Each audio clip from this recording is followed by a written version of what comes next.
That was 10 years ago when Roger won his lone French Open title. We welcome you back to TC Live. We weren't sure if we'd ever see him back here again, but happily we are seeing him back here. First time since 2015, Roger returns to the clay, returns to Roland Garros. I guess I would start by asking, Paul, given how well it worked out for him not playing the clay for 3 straight years, is it a good idea for him to have returned? Sure. I mean, I think he loves playing on clay. And it was so funny when we talked about this earlier in the year when he made the first announcement that he was going to be back. So many of us said, well, geez, he hasn't played in a few years. Is he going to be okay? He grew up on this stuff. The guy knows how to play on clay. It's not like he's all of a sudden going to be a downhill skier. He knows how to play clay court tennis, got some matches in, didn't win any titles in Rome or Madrid, playing fine, knows how to win big matches. For me, the biggest challenge is almost 38 years of age, 7 matches, 3 out of 5 sets. That's a lot of tennis.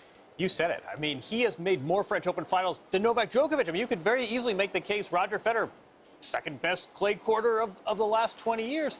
Interesting change in the schedule. One thing I think we forget, everyone's reading the tea leaves, is this his last go-around? One thing we are as far from Basel, Switzerland, his hometown, as D.C. is from New York. I mean, this is a home game, and I wonder if part of this is the major closest to where I grew up. I think that's something we haven't talked about. You know, the other thing is, when you're still at the top of the game and you're in it to win the big titles, it's not easy to sit at home and watch other players do it if you're healthy. And I think Roger found himself in a position this year. He's feeling good about his game. He's feeling good about his body. He doesn't want to be sitting at home. He wants to give himself a chance out here. You never know. And with 20 Grand Slam titles, you always think, well, why not? Why couldn't this happen? Got a little bit unlucky in Rome. He had to play 2 matches in one day. Didn't feel perfect the next day, but he felt good enough that he got those matches in. I think he thinks as himself that he has a chance here. Why shouldn't I go play? He's the 5th favorite, according to the odds makers. In case you don't remember the last match that Roger played here, well, it was this one, 2015 quarterfinal against his pal and countryman, Stan Wawrinka. Stan won that and went on to win the title that year, beating Novak Djokovic in the final. Here is Roger on his return to the Terre Battue.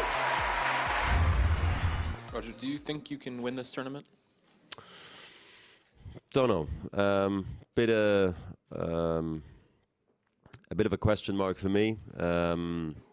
Some ways I feel similar to maybe the Australian Open in 17. It's a bit of the unknown. I feel like I'm playing good tennis, but is it enough, or is it enough against the absolute top guys when it really comes to the crunch? I'm not sure if it's in my racket, you know, but I hope I can get myself in that position deep down in the tournament against the top guys. So here is Roger's career resume at Roland Garros. The 1 title in 2009 beats Soderling. He's been runner-up here 4 times, including 3 in a row in 06, 07, 08. Lost all 4 of the finals to Rafa, 65 and 16 overall. Paul, as you correctly said, he's pretty good on this surface. So all of that being said, what should we expect from him these 2 weeks? Well, first of all, he's way too honest in the interviews by saying, not sure.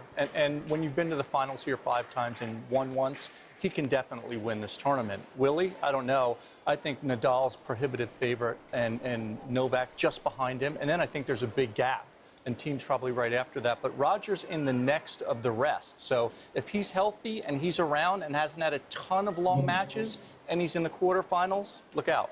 Yeah, I mean, I think, look, Novak and Rafa are in business class, but you know, Roger's in that next tier. I mean, he's not in the back of the jet. They might be in economy plus. Roger in economy plus. He's in business. I mean, the one, right. I don't know if you caught that highlight against Wawrinka the last time he played here. And that was on Longland, and it was sort of a sloggy day, and it was a little chilly.